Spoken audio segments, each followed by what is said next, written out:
He came down the steps, and he was down on the bottom floor there milking. He had about 4 cows he milked every day.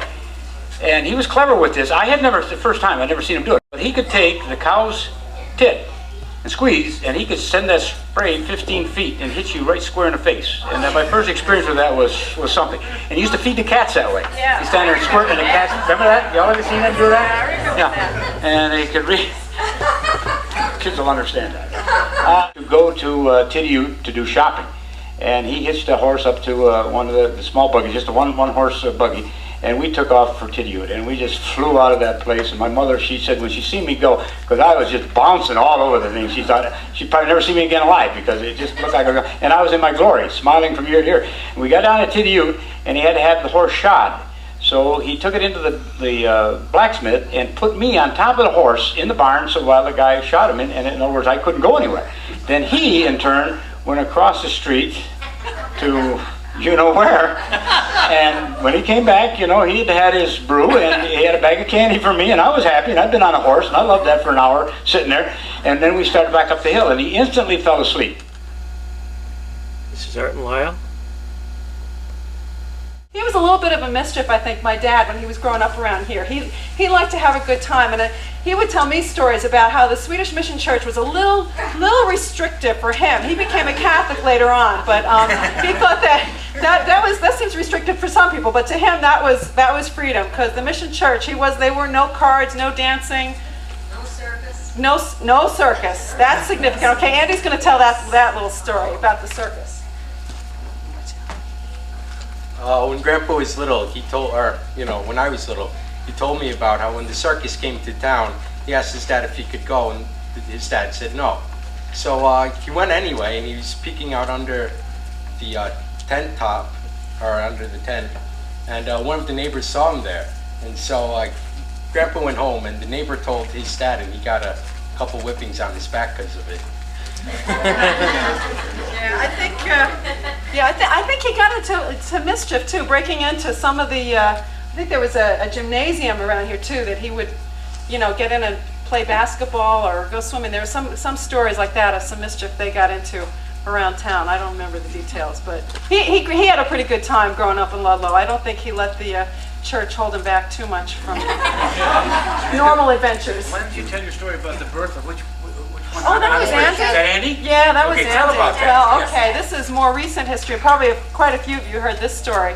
I don't know, it's a little personal, but for those of us who are in the medical profession here or nursing, you can sort of appreciate this story. As some of you may or may not know, I grew up in New York City, and so did my husband. Doug grew up in Brooklyn.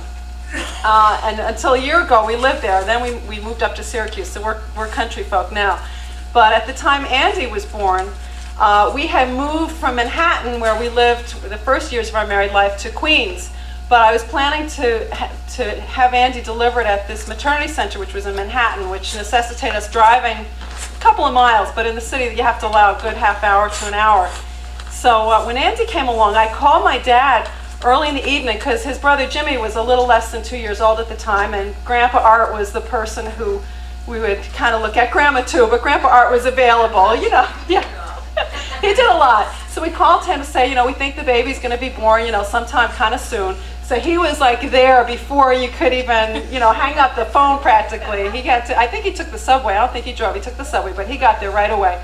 But I figured, I still had plenty of time. I didn't want to rush things. So he was really concerned that we didn't just pack up and leave. Doug went to the grocery store, got like a week's worth of groceries, because he didn't think he'd have time, after the baby was born, came back, put them away. And my dad's like, what are you guys doing? I thought you said the baby was going to be born. He's like, yeah, but we have plenty of time. So the hours were on. We said, Dad, why don't you lie down and go to sleep, because, probably nothing's going to happen. We're not going to leave right away. And he's like, I think you guys should go. I think you should leave. And we're like, no, we've done this before. We know what we're doing. This is our second child. Don't tell us what to do.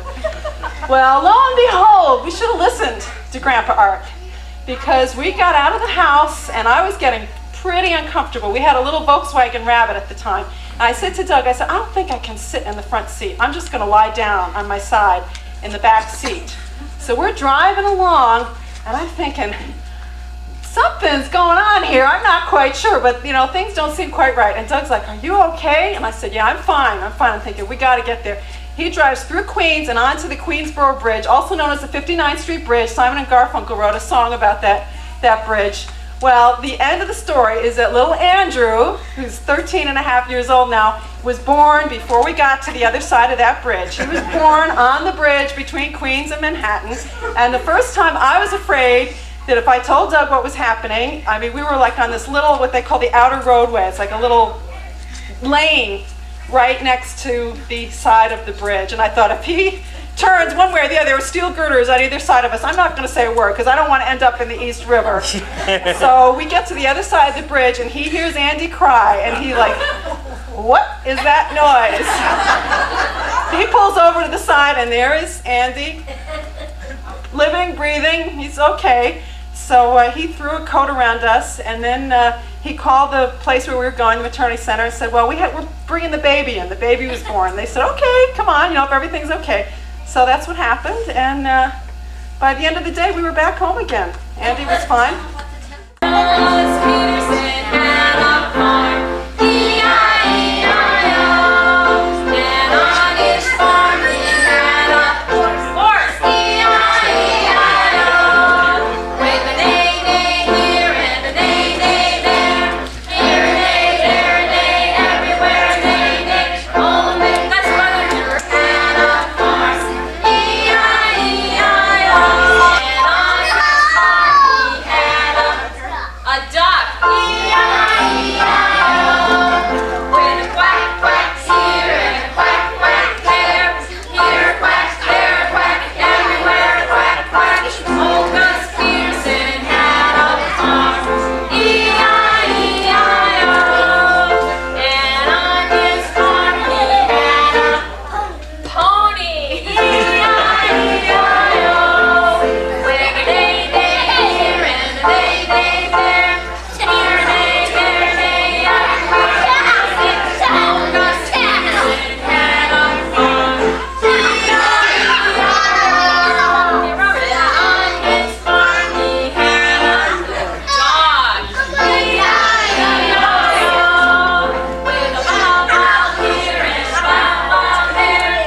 Here a bow, there a bow, everywhere a bow bow. Old Gus Peterson had a little rap number for our grandmother, who was Hannah Peterson Swanner. So we called it Ode to Hannah Peterson Swanner. Here we go. Once upon a time in the town of Valparaiso, two people met. One was from Ludlow. This romance first started in Indiana, resulted in two lovely daughters for Hannah. As the wife of Jim, it was Nancy's fate to raise three fine sons in the Lone Star State. Meanwhile, Bonnie Jean had all girls, total four. First Jan, Errol, and Susan, then Amy made one more. As kids, we lived down from Hannah, 3 doors, enjoying many fond memories and Hannah's goodies galore. How proud Hannah and Raleigh today would be to see the great-grandchildren part of our family tree. In Jan's Jersey bunch is Philip, Cecilia, and Ann. And to Carol's wolf pack belongs Robert, Katie, and Ryan. But we must not forget the smallest of all, and that is Amy's new addition, little James Paul.